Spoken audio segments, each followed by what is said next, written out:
Donald Trump. I mean, we've had countries call me when they've seen some of the massacres that Hamas is doing, saying they'd like to step in and take care of the situation themselves. Donald Trump. Also, Israel would take action in 2 minutes if I asked them to. I could tell them to step in and take care of the problem. But so far, we haven't. We're going to give them a little bit of a chance and hope the violence goes down a little bit. But so far, you know, these are violent people. Hamas has been very violent, but he no longer has the support of Iran. He no longer has anyone's support, in fact. He must behave properly, otherwise he will be eradicated. The words were delivered plainly in the Oval Office during a bilateral meeting with a close security partner. They were chosen for public effect, sharp, direct and unmistakable in their implications. The president framed the moment as a blunt warning to an armed group and as a signal to regional and global audiences that the United States is prepared to back decisive action, including by its ally, Israel, if certain conditions are not met. What that could mean on the ground is immediate and fraught. Military action by a state actor in a contested area carries the risk of rapid escalation, of civilian harm, and of entanglement with other regional forces already poised on the periphery. Those are the practical realities that sit behind the terse phrasing, take action, go in, eradicated, which in diplomatic language translate into pressure points as much as they do into military orders. Behind the rhetoric, there are familiar strategic calculations. The president signalled that he hears international distress. Leaders, he said, have phoned him after seeing scenes of killing and have asked permission to intervene. Whether those calls reflect fully operational offers, expressions of political outrage, or a mix of both is not immediately clear. What is clear is that invoking such calls in public amplifies the message. Friends are asking, the United States is listening, and a demonstrated capability exists to push for a rapid response. The remark that Israel would take action in 2 minutes if I asked them to deploys several levers all at once. It underscores the close military-to-military coordination between two capitals. It also suggests a presumed willingness on Israel's part to act quickly if given a green light. For those watching in capitals across the Middle East, in Tehran, in European capitals, and in capitals in the region's neighborhoods, the line signals a readiness to use American influence, whether diplomatic, logistical, or otherwise, to prompt immediate moves. At the same time, the president said he was not ordering action now. He said he would give them a little bit of a chance and hoped violence might decrease. That ambivalence, a rhetorical opening that mixes threat and restraint, is a familiar posture in crisis diplomacy, implied pressure accompanied by a deliberate pause. That pause can be a space for negotiations, for mediating third parties, or for humanitarian corridors to open. It can also be a window in which both sides prepare and in which events can spin out of control. The choice of words, they have to be good, and if they are not good, they'll be eradicated, is a term that carries with it deep moral and legal questions. Eradication, in common speech, suggests total elimination. In international law and norms, talk of total elimination of an armed group raises questions about proportionality, civilian protections, and the obligations that states have to minimize harm to non-combatants. Those constraints and the scrutiny they invite from international organizations and human rights groups will frame much of the reaction that follows. Beyond the legal and moral calculus, there is the geopolitical arithmetic. Tehran and its regional partners will hear these words as provocation. Even if the president says an armed group no longer has its backers, networks of support, state or proxy, do not dissolve immediately. The risk of widened conflict rests on these relationships. When one state signals permission for another ally to act, rival powers may interpret that as a cue to bolster their own positions. Domestically, such statements are calculated for political effect as well as policy. A commander-in-chief who speaks in muscular terms about force caters to constituencies that prefer decisiveness. Yet those same words also bring scrutiny from legal advisors, from lawmakers in both parties, and from segments of the public who fear mission creep. The question of whether the president can and should order or encourage another state to take specific military steps is not merely rhetorical. It has constitutional, diplomatic, and practical dimensions.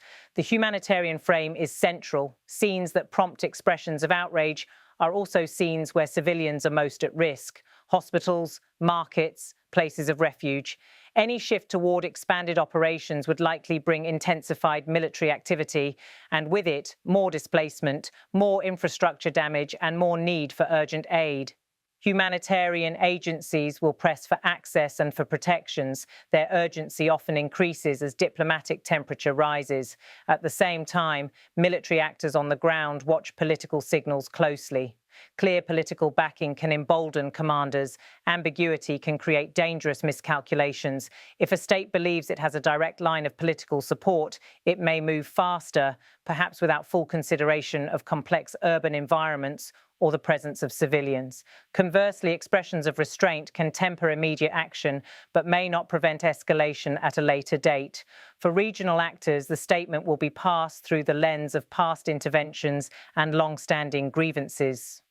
States that have long viewed certain armed groups as tools of influence or deterrence will evaluate whether a shift in American posture necessitates a counter-response. Alliances and rivalries in the Middle East are layered and often transactional. Words from Washington can ripple outward in unpredictable ways. What about Israel's decision calculus? Israeli leaders have long stated they retain the right to defend their territory and citizens. A public suggestion, even rhetorical, from a powerful ally that it could ask Israel to go in is both a reassurance to some in Israel and a potential ratchet toward action for others. Israel's military planners will weigh domestic pressure, operational feasibility, and diplomatic fallout as part of any decision. International partners and adversaries will also voice positions in the days ahead. European capitals often urge restraint while stressing Israel's right to defend itself, a diplomatic balancing act that seeks to avoid full-throated endorsement of rapid, large-scale operations that could worsen humanitarian suffering. Arab states, whose publics have a direct stake in the regional consequences, may issue stronger condemnations or calls for urgent diplomacy. Turning to Iran, the president stated that in his assessment, the group lacked its backing. That assessment, if accurate, would reshape some of the deterrent calculations, but gauging the extent of external support and influence over non-state groups is complex. Relationships can be covert, deniable, or indirect. Even a diminished relationship does not erase historical ties, logistical cooperation, or ideological affinity, and so the claim that an armed group no longer has external backing will be scrutinized by analysts and intelligence services. There is also a question of messaging to the domestic audience in allied states. For leaders who must answer to electorates deeply concerned about security, a signal that decisive action could be authorized by a powerful ally serves as political capital. It suggests that the alliance can act quickly and decisively on their behalf, a potent message in times of crisis. Yet the speech acts of leaders matter not only for the immediate hours, but for the diplomatic weather of weeks that follow.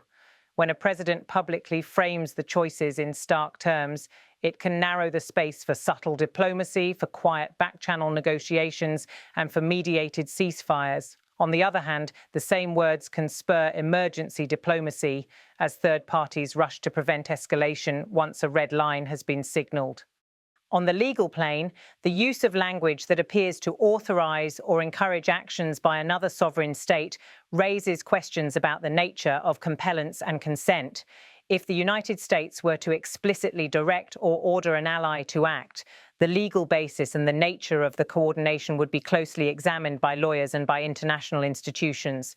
If the phrasing remains rhetorical, a suggestion rather than an order, the distinction may be thin in the public mind, but deep in legal and diplomatic practice. One should also consider the role of international institutions. The United Nations and agencies concerned with humanitarian law will monitor developments closely. Calls for restraint, investigations into civilian harm, and appeals for humanitarian access are standard, and they can gain momentum quickly if hostilities intensify. In the face of potential operations, aid agencies will press for corridors and protections for civilians, demanding that belligerents respect the laws of armed conflict. Public opinion, both regionally and globally, will shape diplomatic responses. Images of suffering and displacement travel fast. In an era of near-instant reporting, a single dramatic scene can change the tenor of international debate. Leaders who have signaled willingness to act will find their choices judged not only by strategic gains but by the human cost. There is, finally, the practical question of objectives.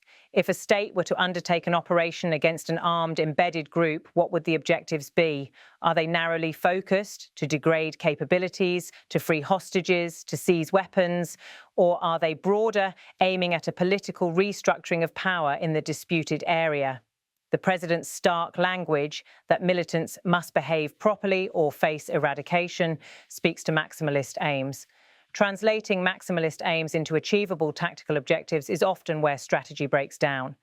For the populations living nearest the conflict, the calculus is immediate and visceral.